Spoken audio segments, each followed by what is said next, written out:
तरफ modern cities, glass buildings, concrete walls और हर घर में एसी, फिर भी लोग हीट से परेशान हैं।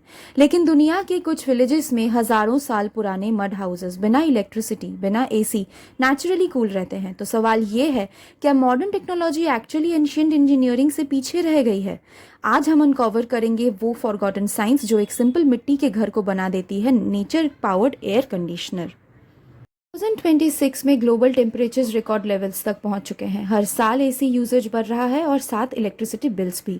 मॉडर्न होम्स सनलाइट को अब्जॉर्ब करके हीट ट्रैप करते हैं। कंक्रीट और ग्लास दिन भर हीट स्टोर करते हैं। रिजल्ट, रात को भी घर गर्म रहता है। लेकिन traditional mud houses completely different तरीके से काम करते हैं। दिन के सबसे ज़्यादा गर्म वक्त में भी अंदर का टेम्परेचर सरप्राइजिंगली कूल रहता है और इसके पीछे कोई मैजिक नहीं, प्योर फिजिक्स है। इन बिल्डर्स को थर्मोडायनामिक्स का साइंटिफिक नाम शायद नहीं पता था, लेकिन उन्हें नेचर की अंडरस्टैंडिंग बहुत डीपली थी। Mud houses usually thick walls से बनाए जाते थे, कभी कभी 1 से 2 फीट तक थिक। ये थिक वॉल्स एक्ट करती है थर्मल मास की तरह, मतलब दिन भर सनलाइट और हीट वॉल्स अब्जॉर्ब करती रहती है, लेकिन हीट इंस्टेंटली अंदर ट्रांसफर नहीं होती। हीट को वॉल्स के थ्रू ट्रैवल करने में आवर्स लग जाते हैं। इस इफेक्ट को फेज शिफ्ट भी बोला जाता है और तब तक बाहर का टेम्परेचर ऑलरेडी कूल होना शुरू हो चुका होता है।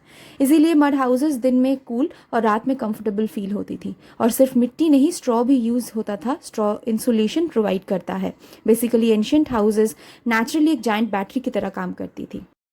वॉल से नहीं, इन हाउसेज का वेंटिलेशन सिस्टम भी ब्रिलियंट था। थैच रूफ्स यानी ग्रास और नेचुरल फाइबर्स से बने रूफ्स हीट को डायरेक्टली अंदर आने से रोकते थे।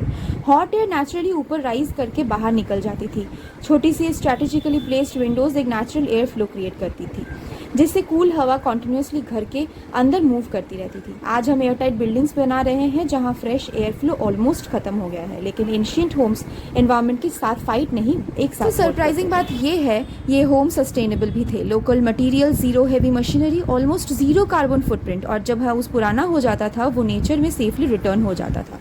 मड वॉल्स ह्यूमिडिटी को नेचुरली रेगुलेट भी करते हैं, इसीलिए अंदर की एयर ज़्यादा कंफर्टेबल फील होती है।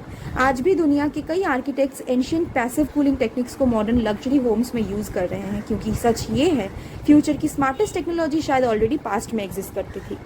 प्रिमिटिव टेक्नोलॉजी को अक्सर आउटडेटेड समझते हैं, लेकिन रियलिटी ये है, एंशिएंट बिल्डर्स ने नेचर को ऑब्जर्व करके ऐसे सॉल्यूशंस क्रिएट किए जो मॉडर्न इंजीनियरिंग भी परफेक्टली रिप्लेस नहीं कर पाई। शायद फ्यूचर का स्मार्टेस्ट सिटी वो होगा जहां टेक्नोलॉजी और ट्रेडिशनल विजडम दोनों को कंबाइन करेगा, और हो सकता है क्लाइमेट क्राइसिस को सोल्यूशन किसी फ्यूचरिस्टिक मशीन में नहीं, बल्कि एक सिंपल मिट्टी के घर में छुपा हो। वीडियो अगर इंटरेस्टिंग लगी है तो ज़रूर लाइक करें, सब्सक्राइब करें एडुस्पार्क को, जहां हम एक्सप्लोर करते हैं साइंस, हिस्ट्री और फ्यूचर के फैसिनेटिंग सीक्रेट्स। और कमेंट में बताइए, क्या आप मड हाउस में रहना पसंद करेंगे?